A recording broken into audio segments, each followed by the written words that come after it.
2017 दिल्ली में बैठी बीजेपी की सबसे ताकतवर टीम ने एक ऐसा फैसला लिया जिसने पूरी भारतीय राजनीति बदल दी। नाम था योगी आदित्यनाथ। कई बड़े नेता शॉक्ड थे क्योंकि यूपी जैसा विशाल राज्य एक ऐसे सन्यासी को सौंप दिया गया था जिसने कभी कोई मंत्रालय तक नहीं चलाया था।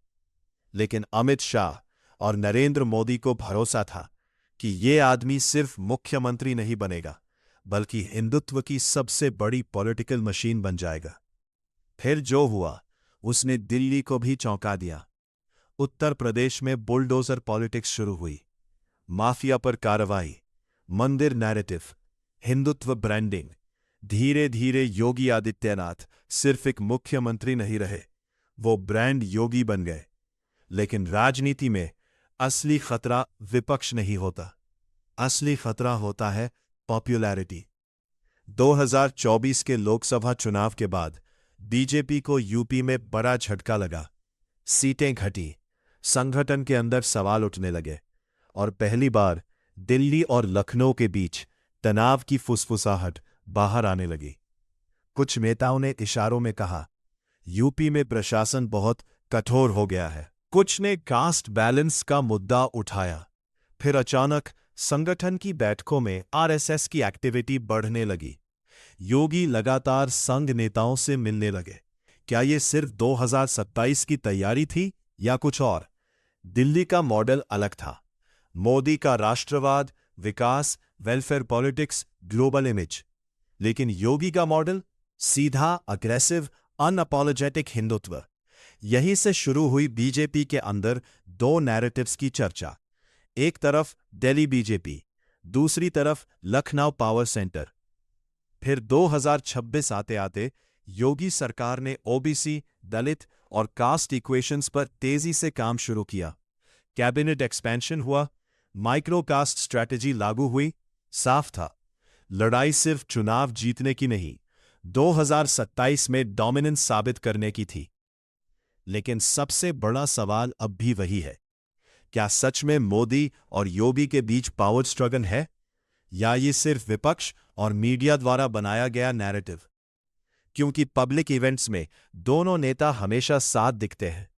मोदी योगी की तारीफ करते हैं, पार्टी ऑफिशियली कहती है 2027 का चेहरा योगी ही होंगे। लेकिन राजनीति में जो दिखता है अक्सर वही सच नहीं होता। दिल्ली जानती है उत्तर प्रदेश जीतना मतलब भारत की सत्ता बचाना, और लखनऊ जानता है जो यूपी पर राज करेगा वही भविष्य की राजनीति लिखेगा। शायद इसलिए 2027 का चुनाव सिर्फ एक राज्य का चुनाव नहीं होगा, वो तय करेगा बीजेपी में अगला सबसे बड़ा पावर सेंटर कौन है। 2013 गोवा में बीजेपी की एक मीटिंग चल रही थी। कमरे के अंदर सिर्फ कुछ लोग थे, लेकिन उस दिन लिया गया फैसला आने वाले 10 साल की भारतीय राजनीति बदलने वाला था। नरेंद्र मोदी को 2014 चुनाव कैंपेन कमेटी का चीफ बना दिया गया, लेकिन उस कमरे में एक आदमी चुप था, लाल कृष्ण आडवाणी, बीजेपी के सबसे बड़े नेता, पार्टी के निर्माता, और वही आदमी जिसे लग रहा था कि उसकी अपनी पार्टी अब उससे दूर जा रही है। उस रात दिल्ली के राजनीतिक गलियारों में सिर्फ एक सवाल घूम रहा था, क्या बीजेपी में तख्ता पलट हो चुका है? क्योंकि पहली बार अटल अडवाणी वाली बीजेपी बदलकर मोदी शाह बीजेपी बन रही थी, और ये बदलाव अचानक नहीं हुआ था। 2002 गुजरात राइट्स के बाद नरेंद्र मोदी अंतर्राष्ट्रीय कंट्रोवर्सी का चेहरा बन चुके थे, लेकिन गुजरात के अंदर उनकी इमेज बिल्कुल अलग थी। स्ट्रॉन्ग लीडर, अग्रेसिव एडमिनिस्ट्रेटर और हिंदुत्व का नया चेहरा। अमित शाह ने इसी इमेज को नेशनल प्रोजेक्ट बना दिया। 2014 आते आते बीजेपी ने कैंपेन को प्रेसिडेंशियल स्टाइल में बदल दिया। पहली बार चुनाव पार्टी नहीं, एक आदमी के नाम पर लड़ा जा रहा था। अब की बार मोदी सरकार। लेकिन अंदर ही अंदर पार्टी के कई पुराने नेता अनकंफर्टेबल थे। मुरली मनोहर जोशी, जसवंत सिंह, यशवंत सिन्हा धीरे धीरे साइडलाइन होने लगे। फिर आया 2014 का रिजल्ट, 282 सीट्स, पूर्ण बहुमत, और उसी दिन बीजेपी के अंदर पावर का पूरा बैलेंस बदल गया। अब फैसले सिर्फ संसदीय बोर्ड में नहीं होते थे, असल फैसले होते थे दिल्ली के कुछ बंद कमरों में। अमित शाह संगठन संभाल रहे थे, मोदी सरकार, दोनों की जोड़ी इतनी पावरफुल थी कि ऑपोजिशन ही नहीं, बीजेपी के अंदर भी कोई चैलेंज नहीं बचा। लेकिन असली ट्विस्ट 2019 के बाद शुरू हुआ, जब बीजेपी सिर्फ पार्टी नहीं रही बल्कि एक पॉलिटिकल इकोसिस्टम बन गई। कैबिनेट से लेकर मुख्यमंत्री तक हर जगह लॉयल्टी सबसे बड़ा फैक्टर बन चुका था। फिर अचानक 2024 के इलेक्शन रिजल्ट्स आए। बीजेपी जीती, लेकिन कमजोर होकर।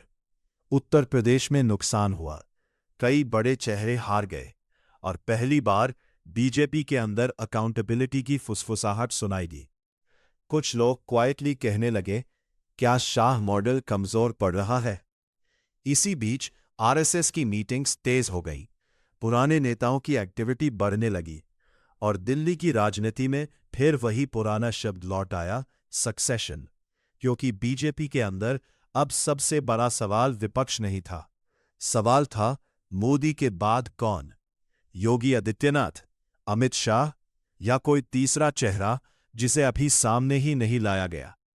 लेकिन बीजेपी की सबसे बड़ी ताकत हमेशा यही रही है, वो अपने अंदर की लड़ाई बाहर नहीं आने देती।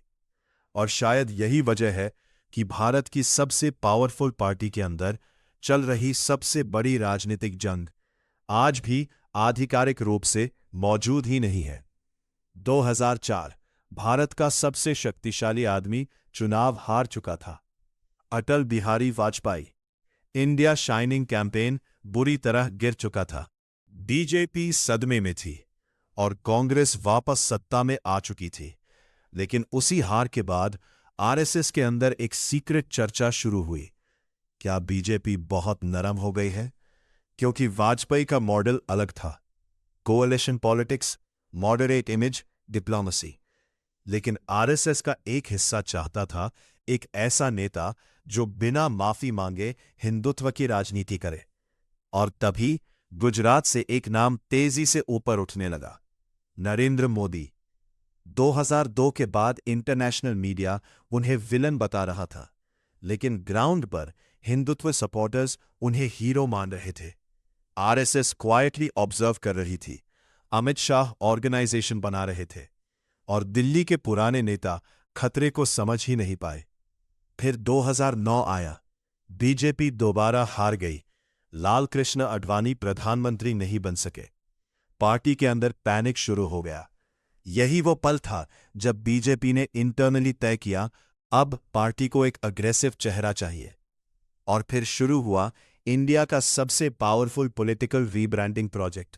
नरेंद्र मोदी को नेशनल लीडर बनाया गया, सोशल मीडिया टीम्स खड़ी हुई, कॉर्पोरेट बैकिंग बढ़ी, मैसिव रैलीज शुरू हुई। लेकिन इस पूरी कहानी में एक और आदमी क्वाइटली राइज कर रहा था, अमित शाह। वो सिर्फ स्ट्रैटेजिस्ट नहीं थे, वो इलेक्शन मैथमेटिक्स के मास्टर बन चुके थे। 2014 में बीजेपी ने इतिहास रच दिया।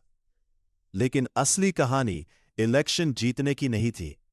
असली कहानी थी कैसे बीजेपी एक कैडर बेस्ड पार्टी से हाई कमांड कंट्रोल्ड मशीन बन गई। धीरे धीरे चीफ मिनिस्टर्स बदलने लगे, पुराने नेता गायब होने लगे, स्टेट लीडर्स की पावर कम होने लगी। फिर आया उत्तर प्रदेश, भारत का सबसे बड़ा पॉलिटिकल बैटलफील्ड, और यहां बीजेपी ने एक ऐसा फैसला लिया जिसने पार्टी के अंदर फ्यूचर पावर बैलेंस बदल दिया। योगी आदित्यनाथ को मुख्यमंत्री बना दिया गया।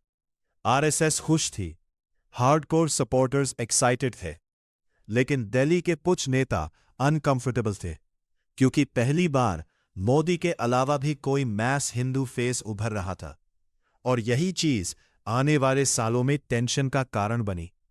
2024 चुनाव के बाद जब बीजेपी की सीटें घटी, तभी अचानक दिल्ली वर्सेस लखनऊ नैरेटिव तेज होने लगा।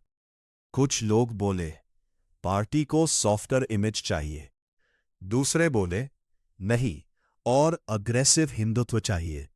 यानी सवाल सिर्फ स्ट्रैटेजी का नहीं था, सवाल था बीजेपी का भविष्य किस रास्ते पर जाएगा, मोदी वाला नेशनलिज्म या योगी वाला अनअपोलोजेटिक हिंदुत्व। लेकिन शायद सबसे डरावनी बात यह है, ये लड़ाई ऑफिशियली कहीं एग्जिस्ट ही नहीं करती।